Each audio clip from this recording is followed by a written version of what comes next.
Chapter 7. No, it's not. The silence that echoed throughout the partially underground hangar was deafening. Time had frozen over the agonizing seconds. Dr. Monroe revealed just how much of a freak Harry truly was. Even the beat of cold panic under his sparks seemed trapped in the moment without any sign of dissipating.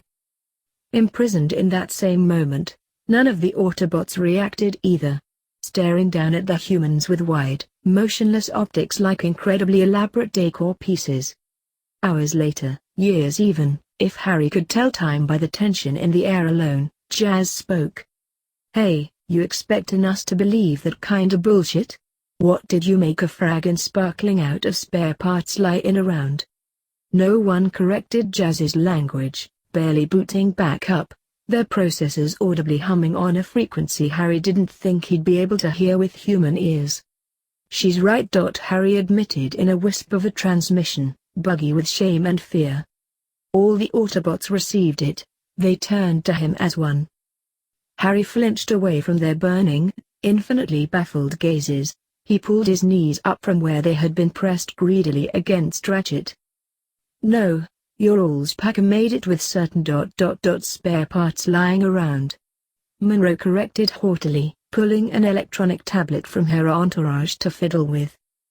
"What do you mean, little one?" Prime prompted softly, completely ignoring the scientist in favor of roving over Harry's form over and over as if that would grant him the answers he sought.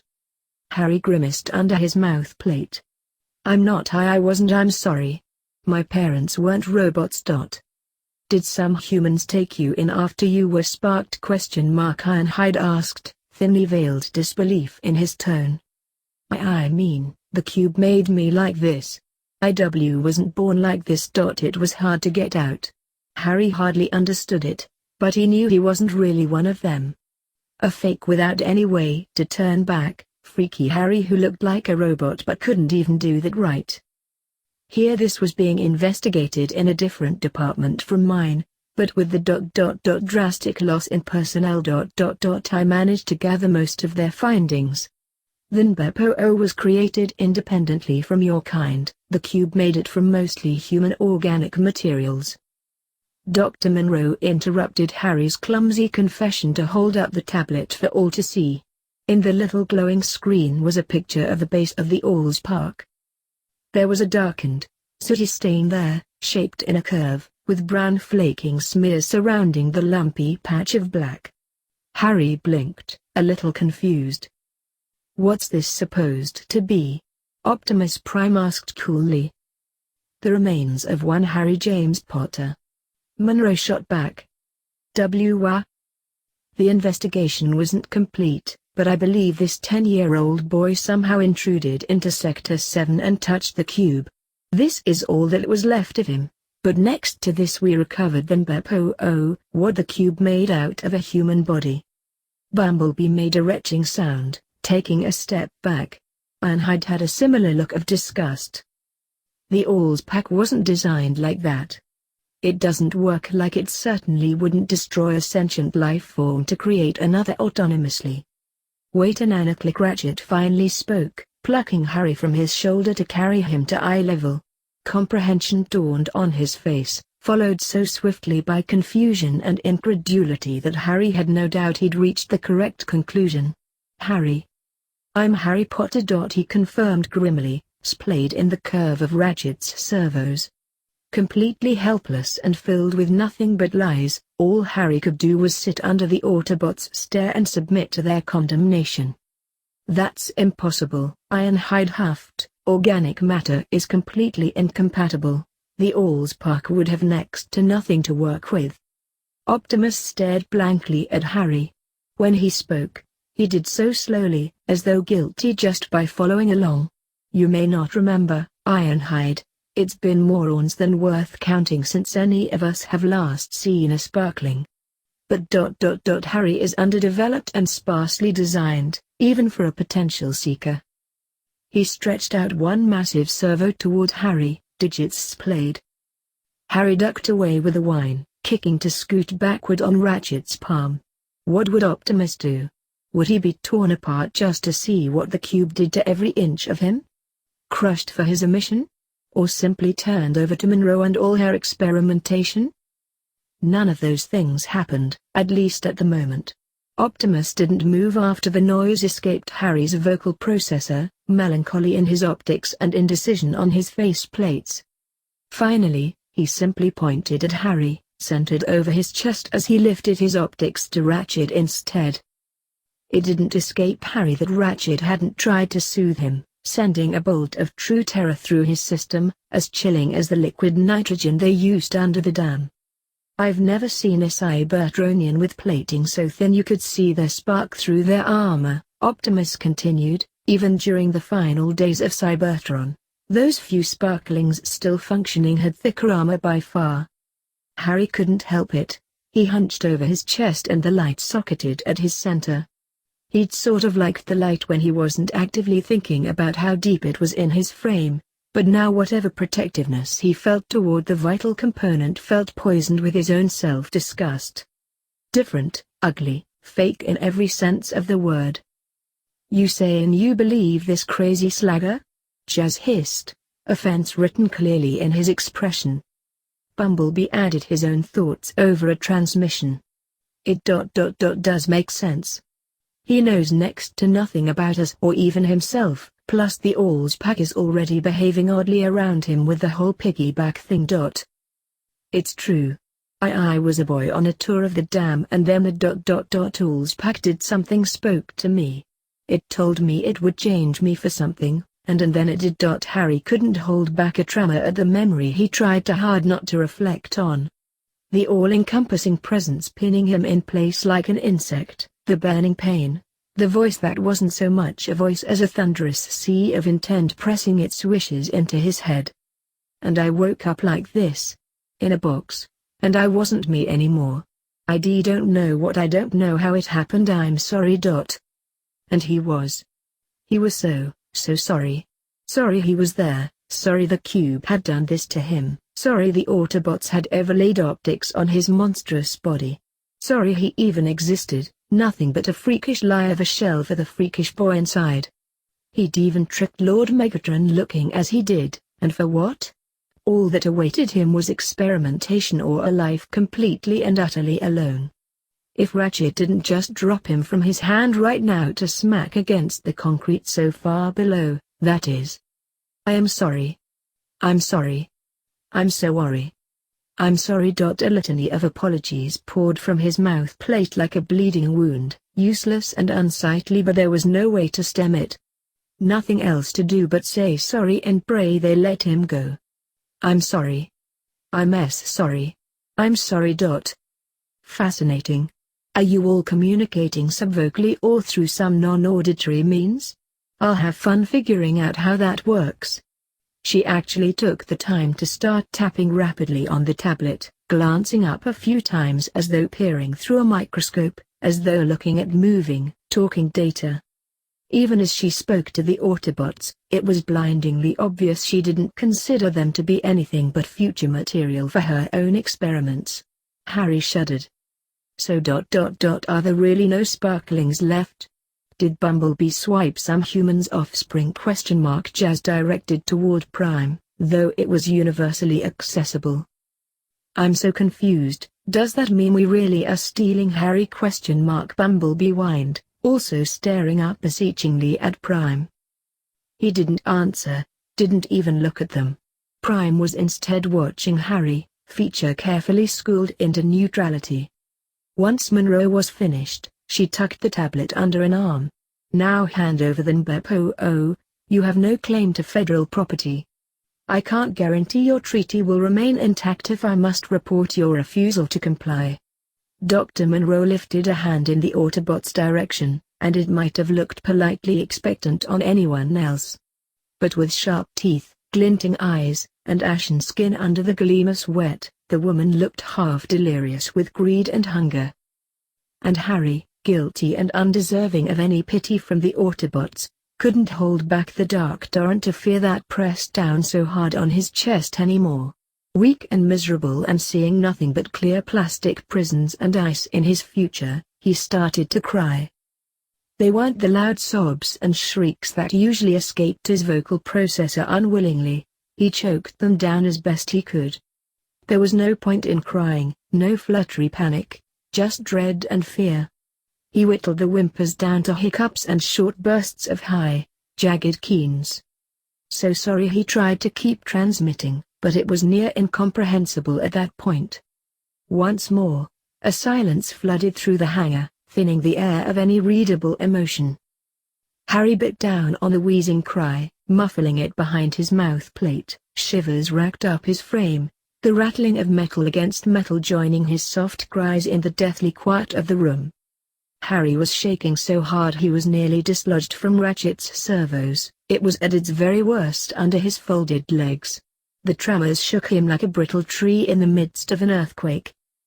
But wait, that didn't make sense. Why was he shaking from underneath himself?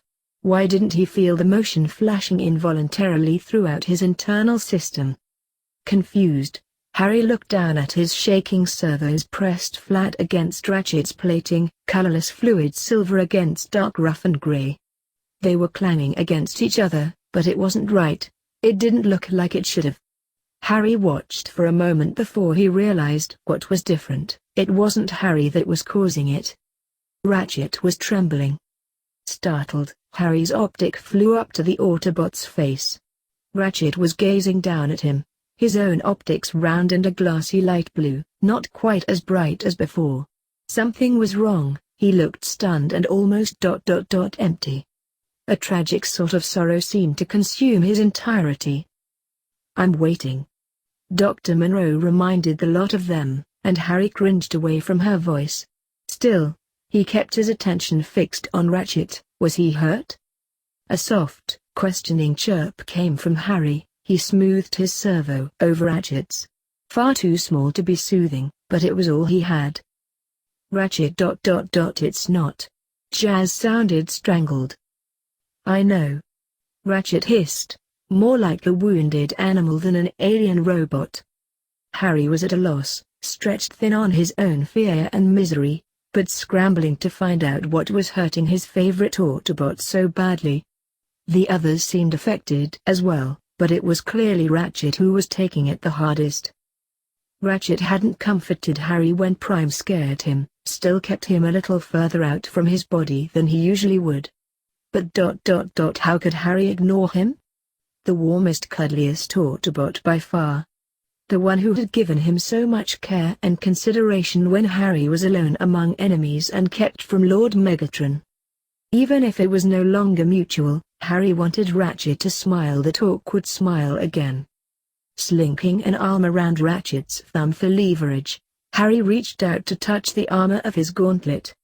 It was far too big for Harry to hold, glittering with technological dials and sensors and roughly the circumference of a car, so he could only press his servo all the closer and awkwardly hope a little of his own warmth might comfort Ratchet in some way.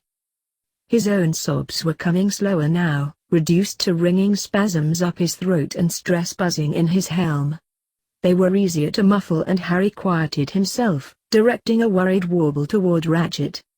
Deep, dark wells of sadness looked down on him, roving over his frame slowly, zealously. "Am I scaring you, little one?" he asked so softly the humans below definitely couldn't catch it. With the servo Harry wasn't clinging to, he stroked down Harry's helm and spine unsteadily, but lightly enough that the tremors didn't knock him over. "I'm sorry." "Are you okay?"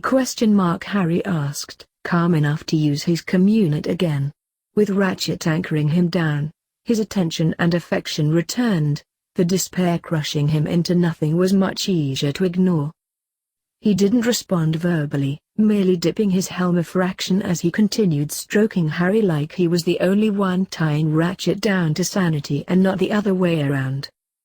So alarming was Ratchet's pain that Harry hadn't even noticed Prime's gaze remained steadily locked on him until the Titanic Autobot turned back to Dr. Monroe.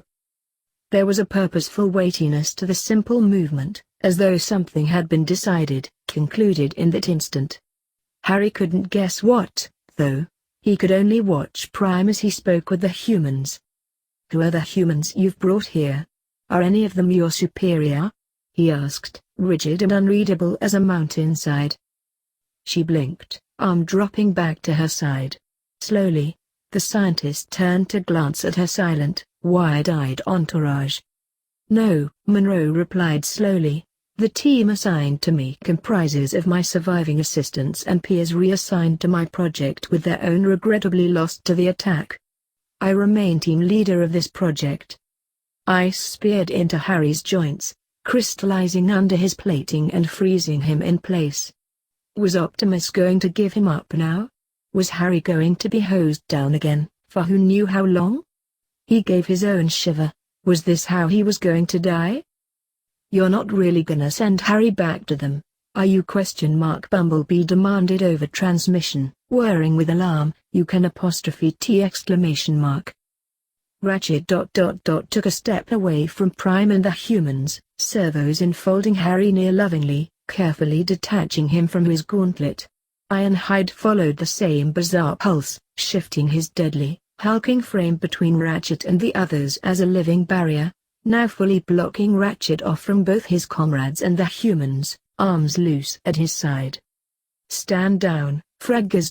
Jazz hissed, but neither the second-in-command nor the Autobot leader appeared affected by splintering across their unit, completely unruffled. Then I will direct this to you, Dr. Monroe, to deliver to your superiors at a later time, Prime continued, optics twin stars, distant and unfeeling.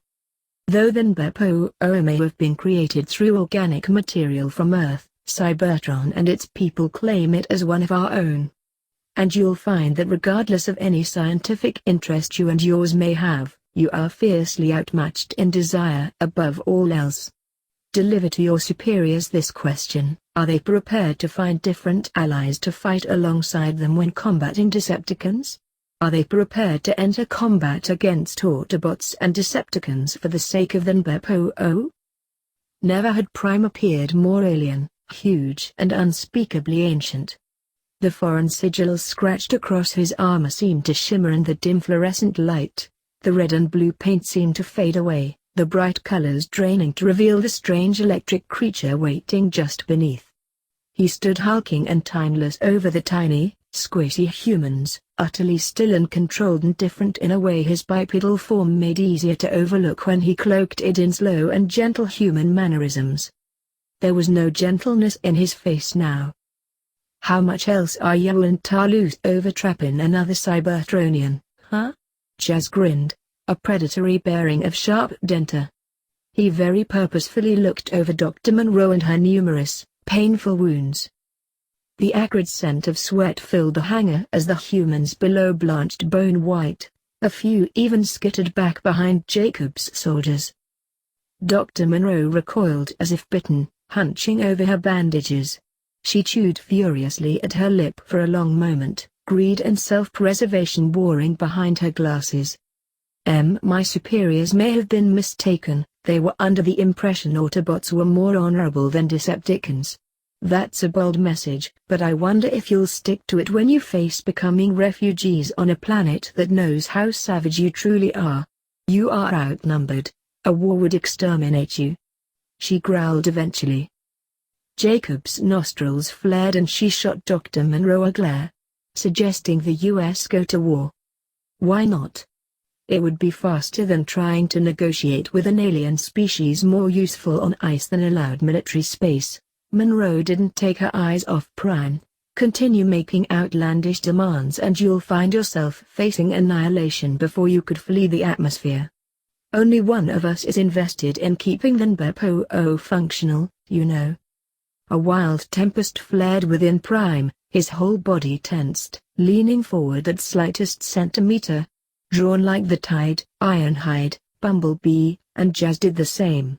Threatening a sparkling is completely out of her jurisdiction and not something anyone from Sector 7 has the power to make good on. A man's voice rang out, a clear bell above the abrasive tension of the hangar. Dr. Monroe whirled around to scowl at the intruder, a dark-eyed man with closely cropped hair and weary lines of exhaustion scoring his face. He was in an American Army uniform and closely followed by a stocky black man in similar garband. "How did you get in?" "Nobody's supposed to be here," Bumblebee belted out in greeting, optics lighting up once those two teenagers from before scuttled in nervously after the soldiers. "Kids wouldn't stop bugging me about checking up on you, seemed to think one or two Sector 7 goons might try screwing up the treaty." The man sighed grouchily, but the piercing gleam of his eyes centered solely on Monroe gave a different impression. "Are you even cleared to interfere on this space? Sector 7 is the U.S. greatest insight on extraterrestrials. I have every reason to be here handling a case of stolen property." Dr. Monroe barked. "This is Major Lennox. He was promoted just yesterday for his efforts saving the president's life at the dam and securing the outskirts of Tranquility during the fight with the tank Decepticon." Jacobs introduced with a catty twist to her lips. "The president has also granted me higher clearance on negotiations than they'd ever give to a single Sector 7 scientist." He swaggered in between the scientists and the Autobots, "and I can tell you no one in the higher-ups is eager to lose the Autobots as allies, especially over a pet project related to the one that destroyed most of Sector 7's main base of operations." Dr. Monroe went red, lip curling in derision. "What? You think because you got a little tour of the dam you know all there is on our operations? How many higher-ups hold interest in our projects? You don't know a thing." Lennox made a show of rolling his eyes at Prime, as though sharing in a joke. Prime's pauldrons sank half an inch, though he didn't otherwise react to the disarming behavior. "All I know is that you're gonna need to hightail it out of here and cry to someone with a higher rank than you if you want to even be brought up during meetings. Now get out of here before I report directly to the president about your attempts at sabotage." Dr. Monroe limped out of the hangar with all the resentful submission of a beaten stray, curled taut with outrage. But not before she looked up, over Prime's shoulder and to Harry, still nestled in Ratchet's servos. None of the hunger had left her gaze, none of the promise. He knew without a doubt that she would return, as many times as it took to get him back on ice and in a box. Silhouetted against the outdoor spotlights, a pitch creature lit only by the shine of her glasses, Dr. Monroe looked like a monster prepared to do her own Harry hunting. Then she looked away and disappeared through the door, spell broken. A dozen people in suits trailing timidly behind, so much wonder with their thin backs turned. "I'll escort Dr. Monroe to the edge of the base. When I return I expect you to have a real explanation for why you've arrived so early, Major Lennox." Jacobs didn't look at Lennox, already headed out herself along with her own straight-faced soldiers. "Yes, Lieutenant Colonel, sir." Lennox gave a half-hearted salute that earned him a kick from the black man at his side. Then it was just the Autobots, those two teenagers, and Lennox and the other soldier in the expansive hangar base. The air seemed thinner with so much aggression falling away so quickly. Thank you. Harry whispered begrudgingly, wings twitching apprehensively on his back as he faced Prime. "I'm sorry I lied. He felt like jelly, relief sending weakness through all his joints. Harry had been so sure he was going to leave with Dr. Monroe, positive he'd see the inside of a box regardless of whether any of the Autobots protested or if Lord Megatron eventually saved him. Even now it was difficult convincing all of himself that he was safe and sound with Ratchet still. "I'm sorry I scared you so, little one," Optimus murmured, turning away from Bumblebee and the teenagers as they chatted rapidly with each other to fully face Harry. "I meant what I said, regardless of your origin, you are a precious child of my race. And no child should be subject to experimentation." Harry knew better than to ask questions, but the uncertainty and doubt took control of his vocal processor. But I'm not one of you, I mean. Why would you want to keep a freak like me around? I'm fake. Because you're not either of those things.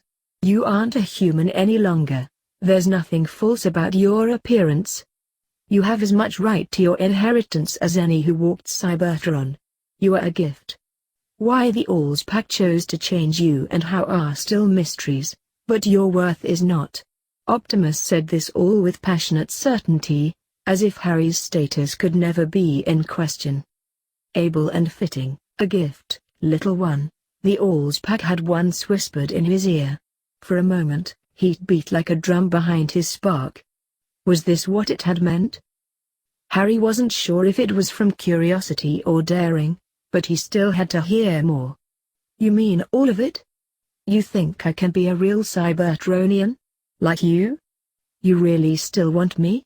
Or Lord Megatron ? Harry still thought Optimus was mean, but if he really meant what he was saying, really wanted Harry to stay, would it be so impossible for Lord Megatron to feel the same way?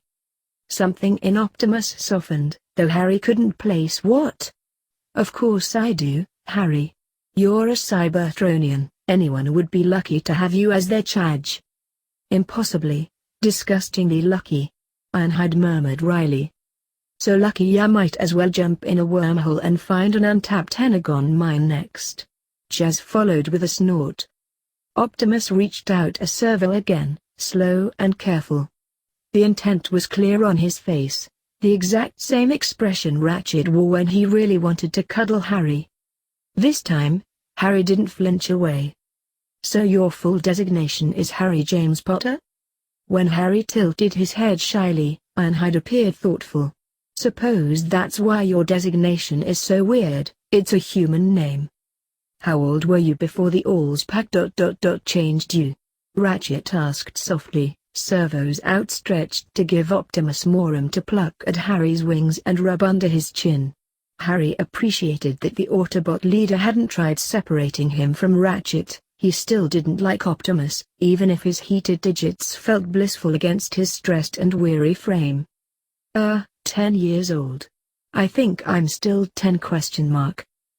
Ratchet already dated your frame to approximately 10 decacycles, which roughly matches 10 Earth years.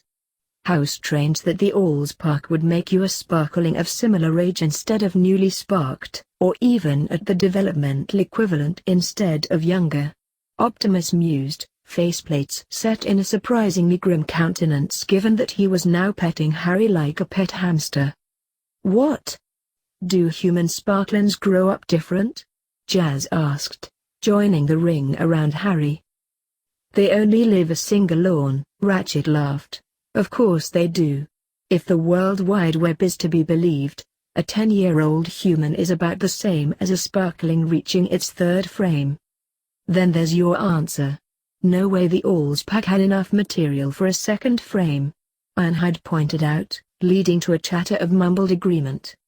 This body is younger than me then ? It was hard for Harry to picture what an older version of himself would look like. The robot body he had been placed in was at a similar size and height to his old one. Wait, no, that was wrong. Harry's wings twitched as disgust crawled up his spine. He hadn't been removed from his old body and placed into a new one, like he'd thought when he couldn't stop himself from thinking. This was his old body, scorched to atoms and then reforged, leaving a ruin of blood and rejected gore against the side of the cube. He hadn't thought there would be a way back, but to know he was completely destroyed. Optimus tapped a firmer rhythm into his back, filling out a sequence that left him syrupy slow and abruptly more comfortable. A grateful bauble came through his mouth plate and Harry wasn't even embarrassed. He wanted to throw away those dark thoughts just as badly. It's the same physical age, but Cybertronians develop much slower. Ratchet stared down at him in concern. There was little doubt he'd caught the reaction, but you don't have to worry about a thing. There's nothing wrong with the way you are now. Nothing wrong with him, what a thing to say. Harry wasn't sure he'd ever heard that sentiment thrown his way before. Part of him wanted to cling to it with every fiber of his being, the other rejected it so automatically that it wasn't even a conscious decision. He was left wistful. Wouldn't it be great if that were true? Prime, you've been around the Allspack the longest. Have you ever heard of it transforming an already living creature into a Cybertronian before? Do you think the humans' experiments fried it up somehow? Ironhide looked expectantly at Optimus. Much to Harry's disappointment, Optimus shook his giant helm. Never, I've never seen it alter a living form. It's only ever granted sparks and the ability to transform to objects without sparks. The humans were using it to create protoforms, or something like them. It was probably an experiment gone wrong. Bumblebee shared, only peeling himself away from the teenagers for a moment before returning to whatever conversation they could have while Bumblebee only spoke through radio transmissions. Harry wasn't sure what that was about, but he had no problem not asking the awful Autobot. Perhaps it's in the best interests of both Harry and the Allspack if he keeps it then, the former container could be compromised. Optimus cast a suspicious look at the cube sitting quietly beside Ironhide still. Not that we were going to separate you two, we would never let you starve. Ratchet reassured. It was unnecessary, Harry didn't think they would. For all that he hated being kept from Lord Megatron and resented the Autobots for fighting against him, Lord Megatron had trusted they would care for him and so far they've kept their word. Even defending him from Sector 7 after it was revealed that he wasn't what they believed he was this entire time. I know. He gave the medic a happy pat. It reminded him of the last time he stretched to touch Ratchet's gauntlet, and he frowned up at him. You're not hurt, right? You cried earlier. I didn't cry. Ratchet denied immediately, shooting a hard look at Ironhide. When Harry followed the gaze though, the weapons specialist appeared completely innocent, faceplates smooth of any expression.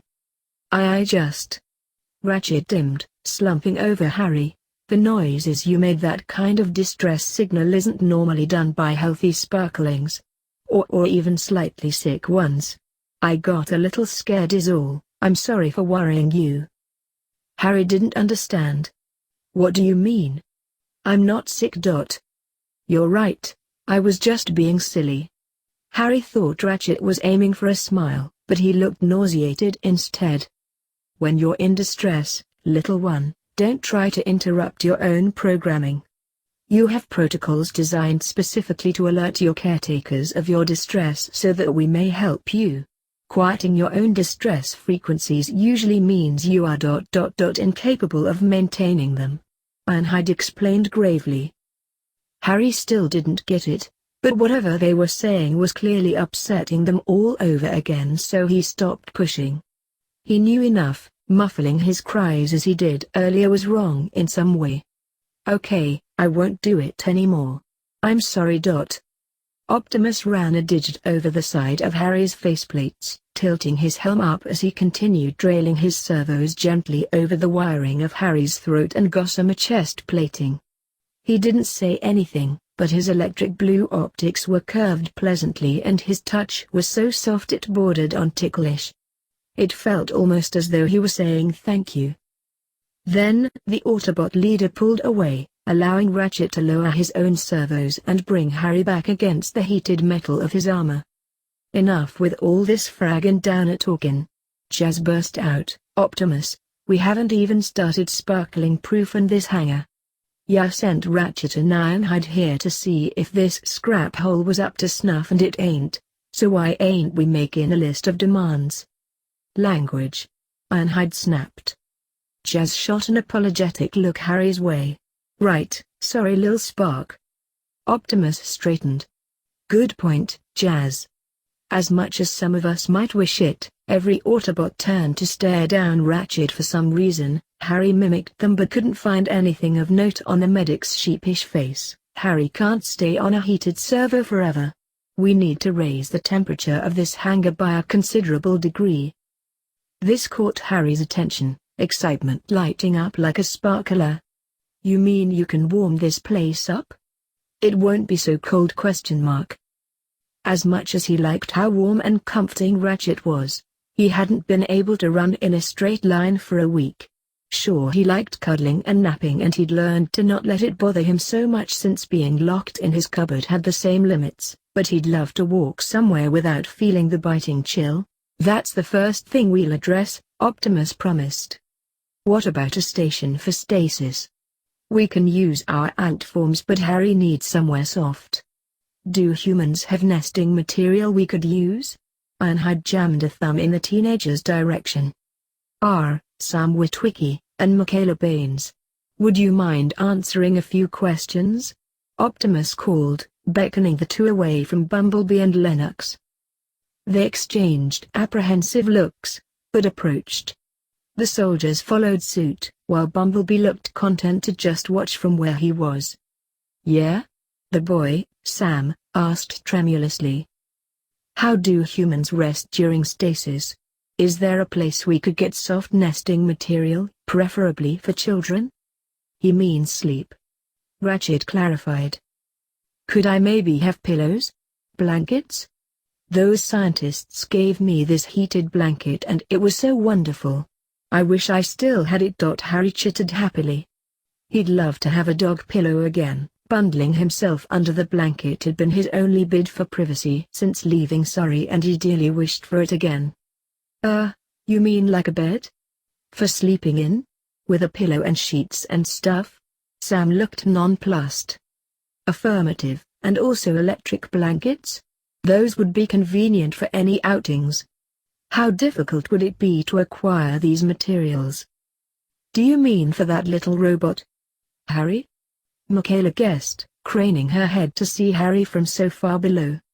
Harry stared back unsure. Should he greet her or something? Affirmative. It wouldn't be child-sized, but the barracks on site should have extra bedding and cots. It would be easy to bring them here. Lennox stepped forward, chest out. My name is Major Lennox, by the way, and this is Sergeant Tips. Lieutenant Colonel Jacobs should have told you about us during debriefing. I look forward to working with you all. The other man, introduced as Ips, gave a stoic salute. I am Optimus Prime, leader of the Autobots. This is my second in command, Jazz. My weapons specialist, Ironhide. This is Ratchet, my medical officer. And you've already met my scout, Bumblebee. Optimus introduced each Autobot in turn. And that one? Ips jerked his head up in Ratchet's direction, eyes tracing over Harry's silver wings and poisonous green optics curiously.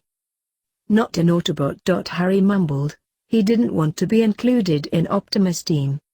He was Lord Megatron's, not theirs. Not even Ratchet's, even though it would be nice if the medic could come with him. A child under my care. He remains unaffiliated. Harry, please greet the humans. Harry gave a short wave, which Ips and Lennox returned bemusedly. Immediately afterward, he ducked out of sight behind the wall of Ratchet's digits, where Optimus couldn't make him keep interacting with them. So we need heaters, all that nesting material that's on base, I guess. What else? Toys? Lil Sparkling's dig toys, right? A toy would be nice. Harry admitted shyly. At Jazz's encouraging go-on motion, Harry continued. The scientists gave me puzzles sometimes. Those were kind of fun. And maybe a ball? Any kind, except maybe a bowling ball. Those are heavy. Harry hated when he had to clean through closets. For that exact reason, Uncle Vernon's bowling balls were incredibly difficult to polish and replace. You guys should get a TV too, if you're going to stay here for a while. This place is a little on the dull side, don't you think? No offense. Sam stammered. Michaela coughed, the edges of her mouth tugging upward. Hell yeah. This place is super boring if we aren't just napping in here all the time. Gotta spice it up for Harry. You want a TV? Jazz asked Harry eagerly. Harry shrugged. I've never really used one. Wasn't allowed to. Are televisions not a form of entertainment meant for children on Earth? Ironhide asked Lennox, the upper portion of his faceplates shifting lower to convey a stern frown. Is Harry speaking to you? I can't hear anything. Lennox shifted to catch a glimpse of Harry from Ratchet's clutches. He's like, talking on a radio frequency or something. B can do it too. I don't think he can speak normally. Michaela explained with a shrug. We're working on it. He's already getting better. Ratchet defended. Before Michaela could remark on that, Ironhide leaned forward. The TV, is it not appropriate for children? There are channels and movies that aren't appropriate, no. At least by our standards. But there are also ones that are exclusively for children, so it depends on where you look. Lennox explained, startled. Okay, we can get a TV. But only with those channels, Ironhide decided, drawing a petulant whine from Bumblebee. Yeah, what about us? Harry's not gonna be watching all the time, can't we get some cool entertainment for ourselves? I'll speak with the Lieutenant Colonel about getting more than sparkling grade media channels, Optimus promised with a put-upon sigh. You guys are really serious about that ... robot kid? Lips noted a little incredulously, is this a thing? Is every superior officer I work with gonna be some kid-obsessed family man? Or, shut up.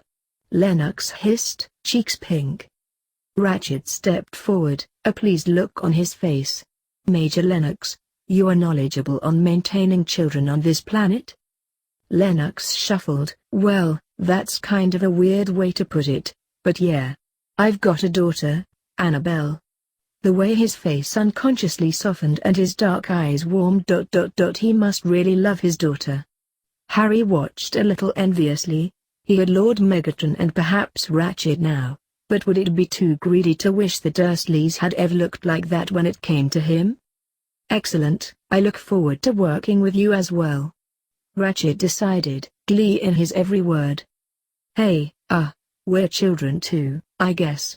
I mean, I don't know anything about Autobot babies and I'm an only child, but there's still stuff.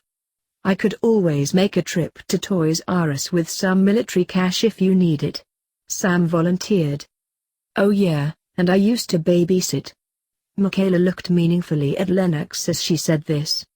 He rolled his eyes but said nothing. That's very generous.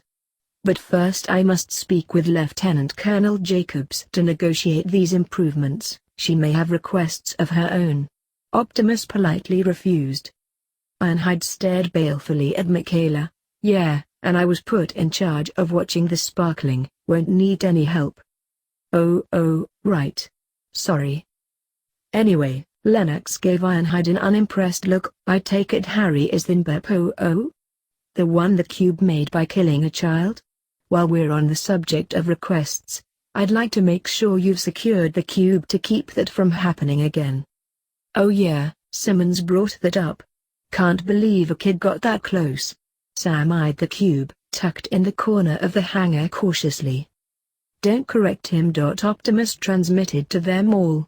Bumblebee straightened from his slouched position by the entrance, optics drawn back to his unit. We've contained the Allspark, Optimus assured. It is incapable of interacting with its environment as it is now. Ups clapped his hands together noisily. Great. He said, keep it that way and we'll have a hell of an easier time making sure the weasels in Sector 7 stay transparent. Hard enough getting them to dole out some good guns to the military, never mind any actual data. Their strongest argument so far is that you're untrustworthy and we need secrecy, Lennox explained to the Autobots. Like we're gonna trust them to make tactical decisions without question after putting that alien nightmare on ice for decades right next to a huge population without telling anyone. Ups snorted. Harry blinked, looking up at Ratchet. Are they talking about Lord Megatron? He's right, those scientists were awful people. You shouldn't trust them. Harry supported vehemently. It was difficult to follow, but it seemed like the American military and the lab were working together, even if these soldiers didn't want to. Hopefully, they would stop trusting them, maybe even stop using that awful ice as a weapon against Lord Megatron and the Decepticons while they were at it. Okay, Major Lennox, I'd love to hear your explanation. Jacob strolled back into the hangar, her escort missing. Optimus stepped forward. Lieutenant Colonel, I would also like to speak with you. Regarding this hangar, my team and I would like to make a few requests. Jacobs watched Optimus warily. I see, then let's take this to Major Chen. he and his own men can gather agreed upon amenities. Jacobs turned on her heel and went out the way she came, combat boots smacking hard against the concrete flooring. Lennox and Optimus followed after her, not looking back. Within the hour, a cot had been wheeled in, a folded stack of sheets and pillows resting on top. It was all in greys and dun browns, the fuzzy wool blanket on top the only patch of color as a light sky blue. Jacobs had refused to heat the entire hangar or provide an electric blanket, but Major Chen brought several space heaters to the Autobots and just placed them strategically to maximize space. When Major Chen came in with his team to set up all of this, Harry found him to be a short Asian man with cropped hair and a surprisingly soft face. He was immediately kinder than Jacobs, smiling at the Autobots as he entered the hangar and personally depositing a small box of toys by the cot. The lieutenant colonel was going to reject the request for an entertainment set as well, but I did some digging and we had a spare cable box anyways. He shared happily, rolling in a second-hand television and a surprisingly angular and expensive-looking purple cable box for Lennox and Michaela to tinker with. "This is much appreciated, Major." Prime watched as a little living space rose up in the center of the cold and industrial hangar. "I understand that these would not be considered necessary." "Well, if you really have a kid in here, sounds pretty necessary to me. Not sure about robot children, but when I watched my niece for the weekend, the TV became my ultimate weapon." The television set was placed away from the heaters to avoid being overheated. Bumblebee and Sam clumsily made the bed, and Ips turned on the space heaters. "Yikes, these are toasty. Are you sure this won't cook him?" he yelped, backing several feet away from the blast of the fans. "Of course I'm sure," Ratchet was affronted.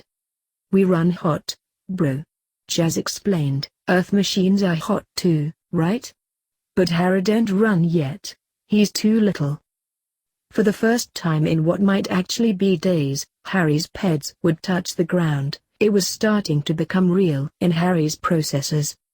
Ratchet stared down at him in his servos for a long time. His digits kept twitching as though he only wanted to curl them up and cup Harry like a firefly in his grasp. Harry fluttered his wings excitedly and gave Ratchet a croon of his own, infused with as much reassurance as he could muster. He would be fine. Ratchet looked like he was about to lose all his cuddles, but Harry was more than willing to step back onto his servos later. But first, he wanted to check out his cot and toys. That tiny smile broke through Ratchet's stern faceplates. All right, he hummed a little sadly, and then, with aching care, Harry was lowered to the floor. Something like vertigo ran through Harry as the cement came up to meet him. He had gotten used to towering over humans taller than himself. Seeing the Autobots stretch over him as giants and humans grow to be larger than himself was a little startling. He clutched onto a digit and leaned forward, wings still fluttering behind him as though catching on the wind. With the barest rasp, Ratchet's knuckles kissed the floor and Harry swung his legs over the side. His peds dropped to the chilly floor, and he used his hold on Ratchet to reel himself upright, right in front of a pleasantly warm space heater. Harry withdrew from Ratchet and found himself standing alone, unprotected on the ground in front of the strange humans. Anxiety quieted his curiosity, but Harry was already too far to go back to Ratchet. Squaring his shoulders under the combined stares of both Autobots and humans alike, Harry toddled a little unsteadily toward his new cot. With each step, numbers and calculations flew by in innumerable quantities. His peds grew surer as he learned to walk all over again. It was a beautiful novelty, how even as he stretched to his full height, he didn't suffer a chill or icy breeze. When he reached the bed, he eagerly ran his servos over the cotton and wool, a little rough against his sensitive plating, but still so deliciously warm and pliant. As soon as he pressed his weight into the bed, he wanted to keep going, burrow as deeply into the covers as possible and never come out. Delighted coos and chirps bubbled up from his chest as he sat down on the bed with a bounce. He had always wanted a bed, They looked so much more comfortable than his mattress under the stairs. And he was right.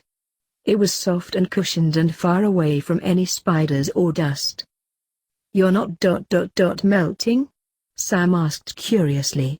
He was shiny with sweat even several feet away from the space heaters. Harry couldn't ignore the teenager without Ratchet for protection. His happy twittering quieted. Still, he tried to be brave and forced himself to shake his head once. Interaction completed. Harry intentionally twisted himself away from Sam to avoid him. That brought the small box of toys into his line of sight, and even with his mirth tamed, he simply had to see what was inside. Harry strained his neck to peek up at Ratchet, eyes wide and bleeding. "Could I please look at the toys in that box?" he asked. Ratchet smiled, optics so warm. "Of course, little one." Needing no further prompting, Harry hopped off the bed and approached the box. With more reverence than he ever granted Aunt Petunia's fine china, Harry pulled out several puzzle boxes, real puzzles too, not just foam. There were wooden building blocks, plastic cars and planes, and even a baseball. And then, at the very bottom of the box, Harry found books. A whir of cheer erupted from his chest as he pulled out 3 whole books, all brightly colored classics. The very rarest of things to find at the Dursleys, and something he liked to squirrel away to his cupboard for entertainment when he was locked away all day. "He likes books?" Eps mumbled to Lennox, probably not knowing Harry had sharper hearing now. As long as he didn't need to respond, he didn't mind. Clutching the books to his chest, he was about to head back to his new plush bed when he spotted one more plastic plane in the box. It was darkly colored, so he had missed it before. Harry lifted it up into the light slowly, turning it around in his servo to get a good look. It wasn't a perfect replica, not even close. Too earthly, with only 2 wings on a standard slim shape and none of those dark threatening angles and alien weaponry. He sat back on his bed, placing the books in a neat stack beside him as he ran a digit over the tiny spinning landing wheels and played with the thrusters decorated with little orange circle stickers to represent their blast. It wasn't the right shape, but it was almost the exact color. Gunmetal gray with darker detailing and black windows. Maybe Harry was just missing him too much, maybe it really was as remarkable as he thought it was. It was still worth cherishing for the reminder alone, though. Harry hugged the toy close and let the memory of that deep, guttural roar of a voice soothe away some of his insecurities, a near-jarringly coarse lullaby. "Thank you." He remembered to say, taking great pains to make optic contact with every single one of the Autobots, barring Bumblebee of course, including Lennox, even though he couldn't hear him. Ironhide translated for him while Ratchet and Jazz accepted his thanks with pride, but Optimus didn't respond. He was watching the toy plane instead, servos clenched. Did he notice? Harry wasn't sure if he were thrilled or frightened at the notion, but he definitely wasn't willing to part with the shard of presents he'd uncovered in the hangar. "Lord Megatron," he wanted to whisper, stroking the dark wings longingly. "Lord Megatron, I'm being good and doing exactly what you wanted. I'm waiting for you." Harry began flipping through his books, eager to start reading and entertain himself with more than just wing exercises and napping. His grip didn't ease even the slightest on his gunmetal plastic plane. "I'm waiting like you said, so come back for me, okay? Please come back." Hey guys, what's going on? Thank you so much for watching today's episode. If you guys want to watch more like it, please subscribe to my channel and become part of the video game fanfiction plot. And please leave a comment down below and hit that like button. If you guys have any suggestions on any stories you guys want me to read, don't hesitate. They're always welcome here in the video game fanfic plot. That also goes for video games. Until next time, goodbye!